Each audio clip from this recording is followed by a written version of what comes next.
जे आहे मॅनेजमेंट आणि विद्यार्थ्यांच्या माध्यमातून प्लॅन्टेशन, तर ते टप्प्याटप्प्याने करणार आहे. पहिला टप्पा कृष्ण तलावाचा आहे, तिथे 1000-1500 प्लॅन्टेशन पहिल्या टप्प्यात करायचं. त्याच्यानंतर जिथं जिथं जशा उपलब्ध होत जातील जागा तसं नियोजित आहे.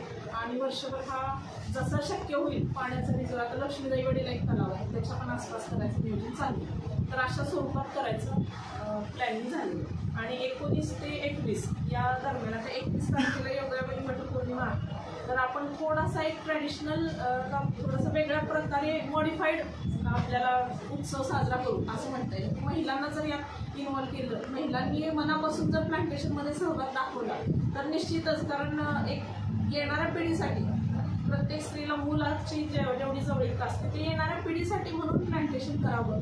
कारण येत्या काळात गरज आहे, काळाची गरज आहे. आता सध्या म्हणजे आपण त्याच्या डॉक्युमेंटरीसुद्धा तयार करून घेतली आणि यात सक्रिय होण्यासाठी महिलांनी 21 तारखेला सकाळी 10 वाजताचं नियोजन आहे. तर कलेक्टर साहेबांची सुद्धा ह्याच्यावर चर्चा झालेली, कदाचित त्यांची सुद्धा वेळ मिळाली तर ते एक दौरा करू शकतो.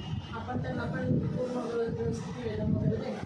तर अशा स्वरूपात आता जबाबदारी तुमच्याकडे आहे की जेवढी जास्तीत जास्त स्प्रेड आउट झाला पाहिजे. आणि एक हे मिशन काही सदस्य साहेबांनी आता सांगितलं, हे काही कुठल्या एका इन्स्टिट्यूटचं किंवा एकाची जबाबदारी नाही, तर हे सगळ्यांनाच सामावून घेणार आहे. आणि हे मिशन सुरू झालं म्हणजे 1 वर्ष झालं म्हणजे थांबलं किंवा एक इव्हेंट झाला तर थांबणार नाही, तर हे कंटिन्यू चालत राहणार आहे. तर लोकांचा सहभाग जास्तीत जास्त वाढवा.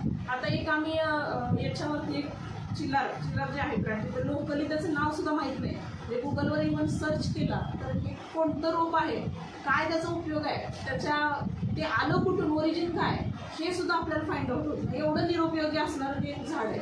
आणि त्याचे दोष असे आहेत की ते कुठल्याही दुसऱ्या अदर प्लांट्सला तिथे येऊ देत नाही, जगू देत नाही. पाण्याचा जनावरांना सुद्धा त्याचा चारा म्हणून होत नाही, उपयोगात येत नाही. तर आपण त्याच्याऐवजी, कारण त्यात वॉटर होल्डिंग कॅपॅसिटी भरपूर आहे, तर आपण ते रिप्लेस करून करंजीचं वगैरे आपण तशा लेवलचं पण निवेदन कलेक्टर साहेबांना देणार, जेणेकरून त्या झाडांच्या ऐवजी करंजीचं असेल, वड असेल, पिंपळ, चिंच, या झाडांचं वैशिष्ट्य प्रत्येकाचा कमर्शियल व्हॅल्यूज पण चांगलं आहे. प्लस ऑक्सिजन, मॅक्सिमम ऑक्सिजन देण्याचे ऑक्सिजन पार्कची सुद्धा आपण त्यात संकल्पना ॲड केली.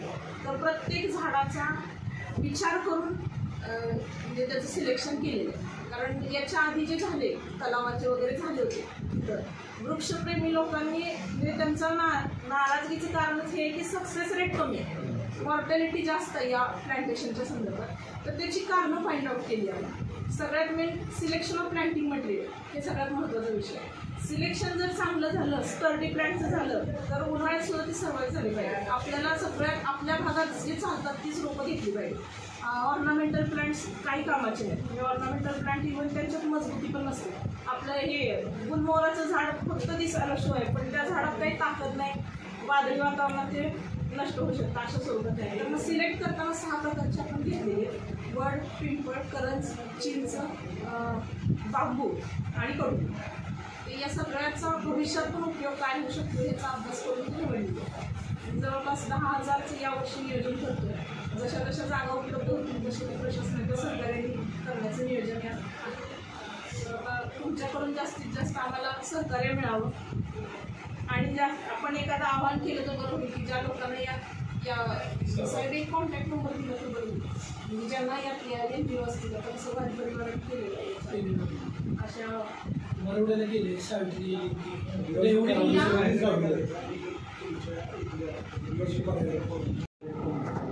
मरवड्याला पण ते घरात मला झाड लावलं.